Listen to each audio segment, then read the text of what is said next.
the weight you were never meant to carry. You're carrying too much. Expectations that aren't yours. Anger that was planted by someone else. Memories you recall again and again, even though they only cut you open each time. No wonder you feel exhausted.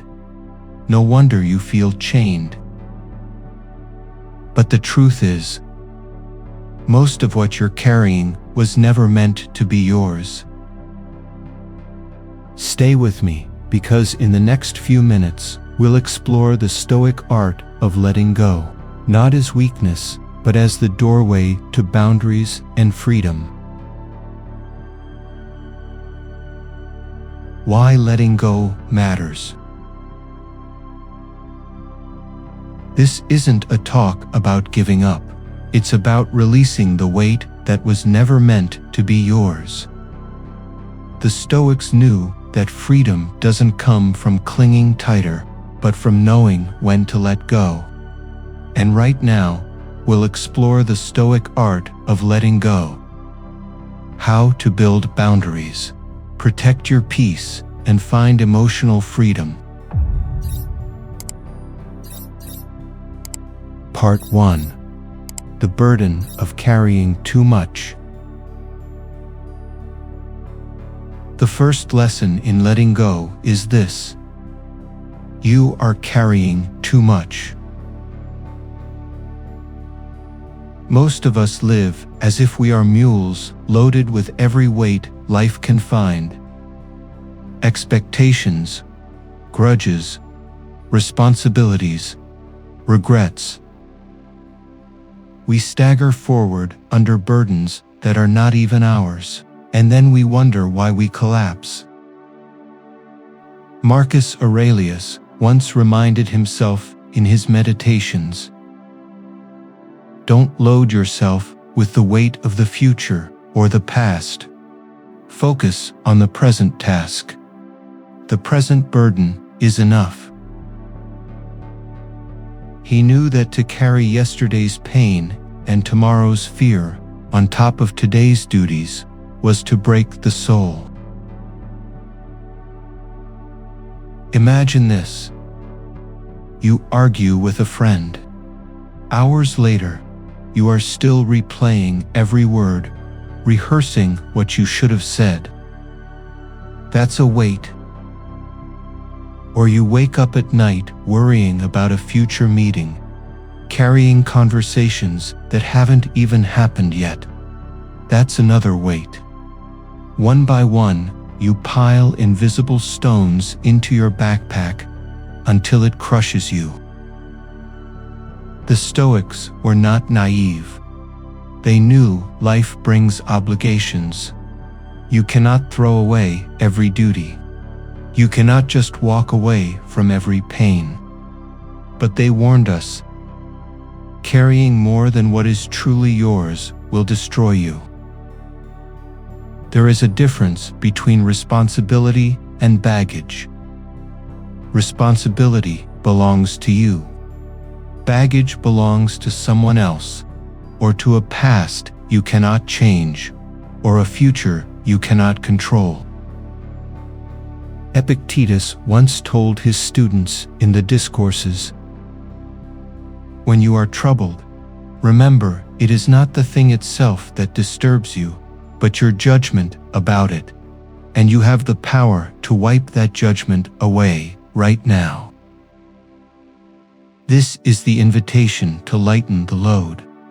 The event happened, but the weight you carry is your interpretation, your clinging, your refusal to set it down. Think of it like carrying bags through an airport. One bag is yours. It contains your passport, your clothes, your essentials. But somewhere along the way, you picked up 3 more bags that belonged to strangers. You dragged them for miles, sweating, aching, breaking down. Letting go doesn't mean abandoning your own bag. It means recognizing which ones are not yours and finally setting them down. So the first practice of letting go is honesty. Ask yourself each day, what am I carrying that is not mine? A regret from 10 years ago? A criticism from yesterday? A fear of tomorrow? Set them down. They are not your responsibility. Your life is heavy enough without them. Part 2. Boundaries are strength, not cruelty. Setting boundaries is not rejection of others, but protection of your own peace. The second lesson in letting go is this: boundaries are strength, not cruelty. Many people feel guilty for saying no. They fear disappointing others or being seen as selfish. But a life without boundaries is not kindness, it is slavery. Seneca once wrote in his letters to Lucilius, "No man is more unhappy than he who never faces adversity, for he is not permitted to prove himself." This applies to boundaries as well. If you never draw the line, if you let everyone step into your space, you never prove to yourself that you are free. Imagine a house with no doors. Anyone can enter, anytime. At first it seems generous, welcoming, but soon the house is trashed, the furniture stolen, the peace destroyed. Without doors, you have no home. Boundaries are those doors. They don't mean you hate people outside. They mean you protect what's inside. Epictetus reminded his students in the Discourses, "If someone tried to hand their load to you, would you not refuse to carry it? Then why do you so often carry their anger, their blame, their judgments?" To him, most of what people demand from us is not ours to carry. Boundaries are the refusal to carry another's poison. Think of the times you said yes, when every part of you screamed no. The resentment that followed was heavier than any guilt. Or the times you let someone stay in your life who drained your spirit day after day. Without boundaries, you become a hostage to the moods of others. Marcus Aurelius once reminded himself, "The tranquility that comes from a mind without injustice." To him, justice began with the self, not allowing injustice to be done to your own soul. Saying no was not cruelty, it was justice to oneself. So the practice is this: each day, ask yourself, where do I need to draw a line? It may be with a toxic friend, an overbearing boss, or even with your own compulsive thoughts. A boundary is a door you choose to close, not because you hate what's outside, but because you love what's inside. Part 3. Silence is a shield. Not every battle deserves your voice. Silence can protect your peace. The third lesson in letting go is this: silence is a shield. We live in an age of noise, constant opinions, endless debates, the pressure to reply instantly to every word thrown at us. We believe we must always respond, always explain, always fight back. But the Stoics taught the opposite. Silence is sometimes the strongest response. Epictetus once told his students in the Discourses, "If you want to improve, be content to be thought foolish and stupid." He meant, don't waste your life trying to correct every opinion about you. If silence protects your peace, let people think what they want. Their judgment is not your responsibility. Think about arguments online. You type, they reply. You escalate, they escalate. Hours wasted, peace shattered.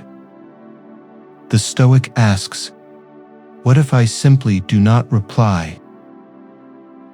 Silence is not surrender, it is strategy. You refuse to be pulled into the mud. You refuse to let someone else's chaos become your chaos. Marcus Aurelius once reminded himself in his meditations, the best revenge is not to be like your enemy. To answer insult with insult only makes you the same. To stay silent is to break the chain. Imagine you're walking down the street and a dog barks at you. Do you bark back? No. You keep walking. In the same way, not every insult, not every provocation deserves your voice. Some things lose all power when you meet them with silence. Seneca once said in his letters to Lucilius, "It is better to conquer grief than to deceive it." Sometimes our speech is just a way of deceiving pain, pretending we are strong by shouting louder, but true strength is quiet mastery. So practice this.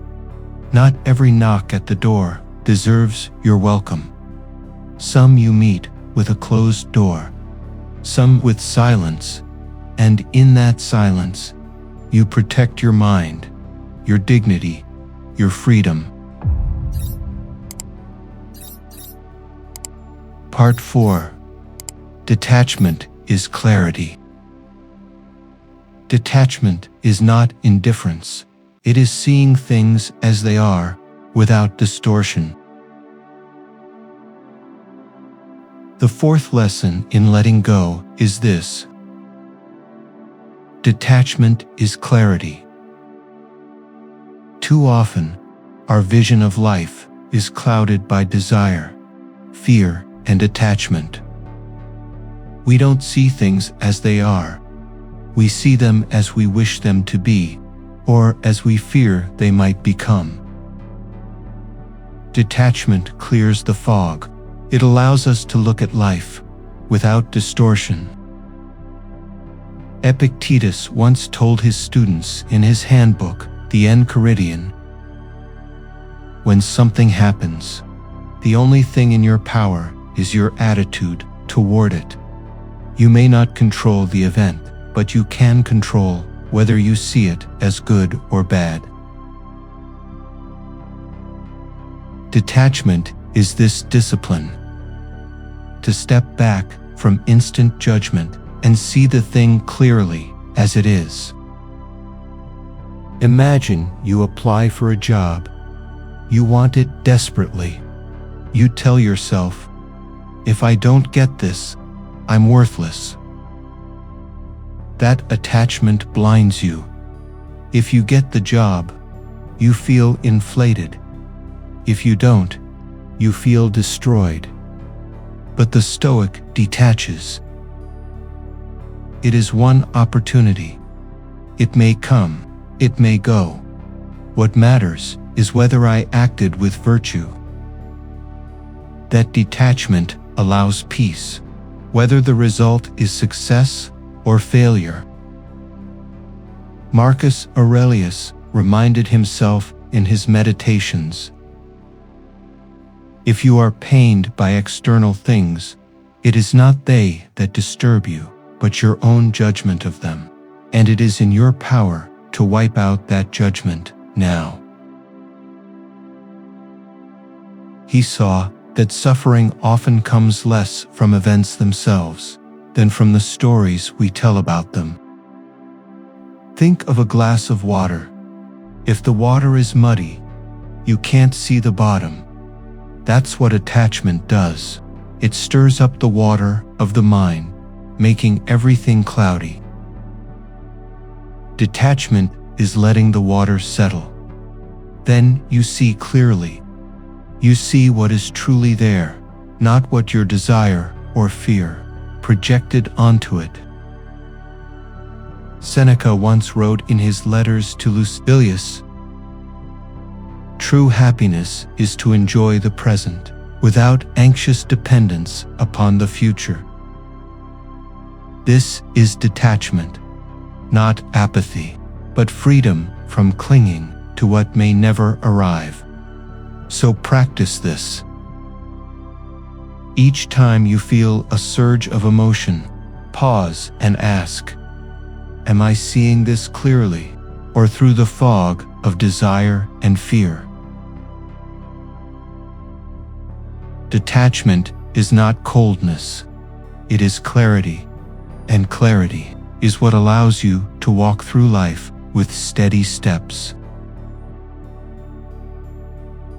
Part 5.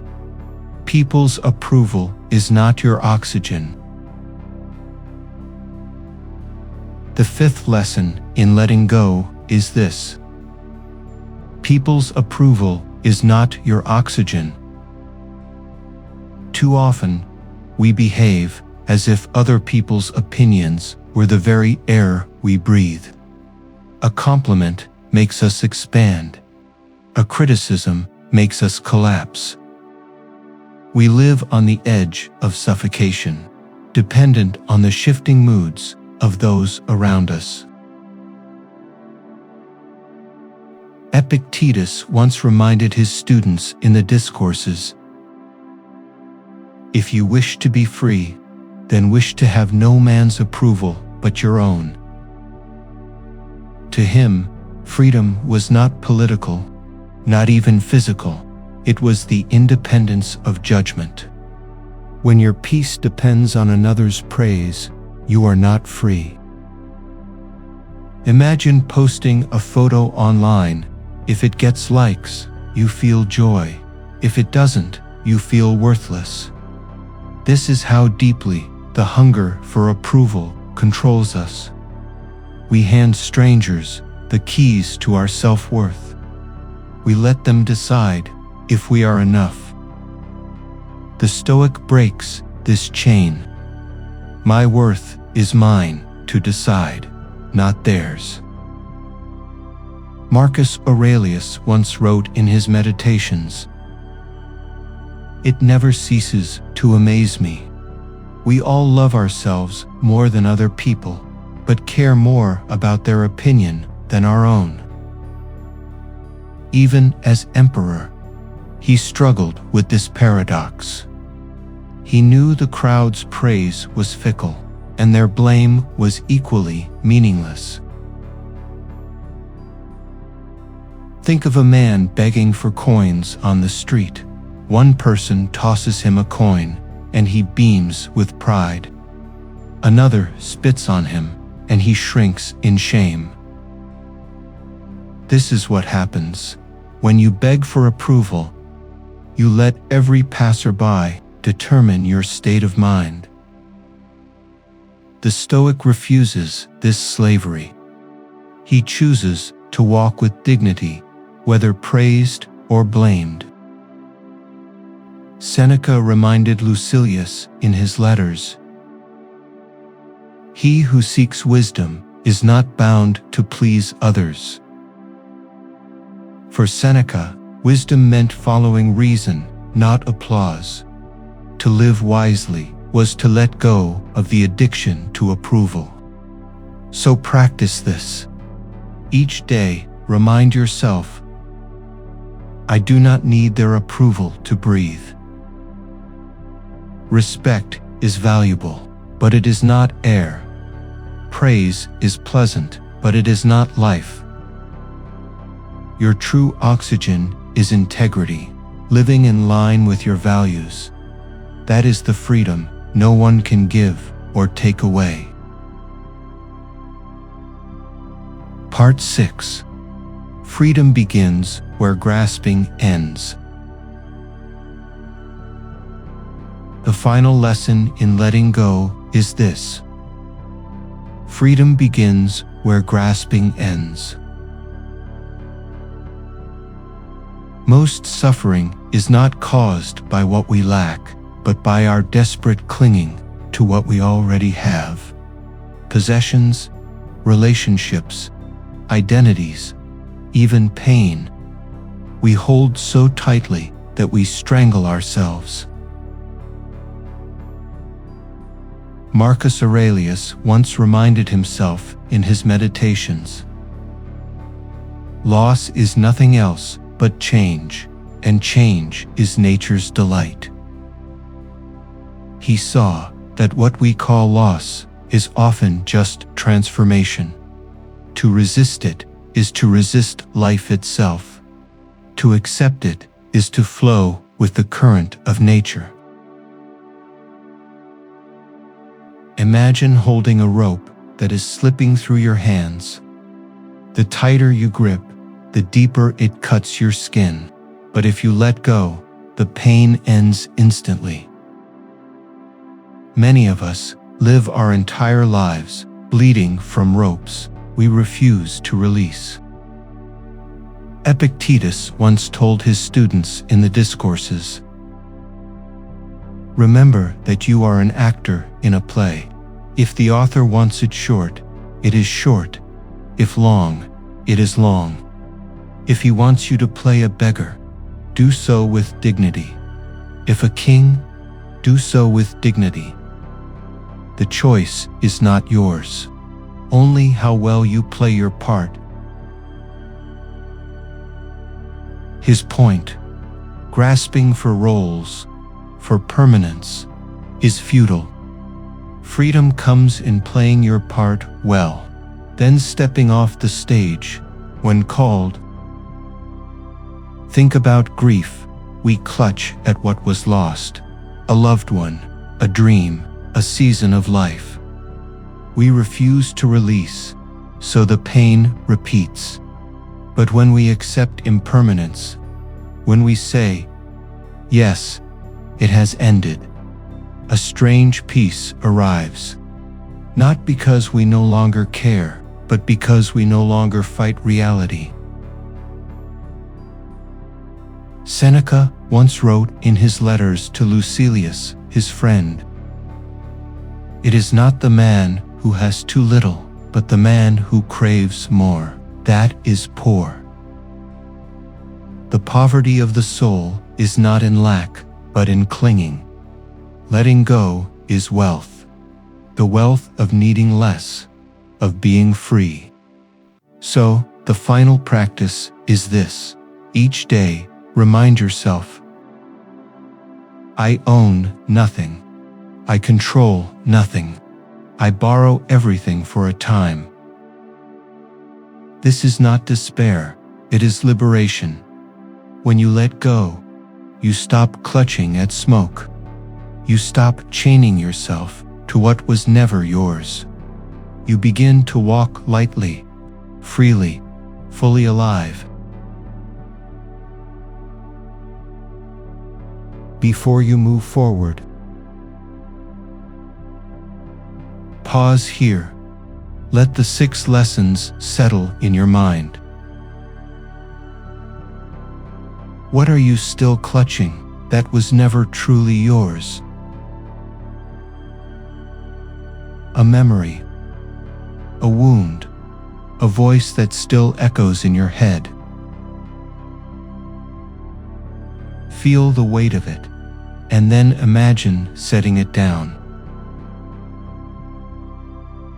In this silence, you are not empty. You are lighter. You are free. Letting go is the beginning of freedom. 6 lessons. 6 ways to lay down the burdens that never belonged to you. Remember, letting go is not weakness. It is strength. It is not loss. It is freedom. But wisdom is useless if it stays as words. Live it. Practice it. Make letting go your daily art. Marcus Aurelius once wrote in his Meditations, "If you are distressed by anything external, the pain is not due to the thing itself, but to your estimate of it, and this you have the power to revoke at any moment." If this reflection helped you, share it with someone who might need the same release. Let the wisdom ripple outward. And if you want to keep walking this path with me, subscribe to Stoic-Wellspring. Together, each week, we grow lighter, stronger, freer. In the next reflection, we'll go deeper into the Stoic practice of seeing life as it truly is, not through fear, not through illusion, but through clarity. Be well, be still, be free.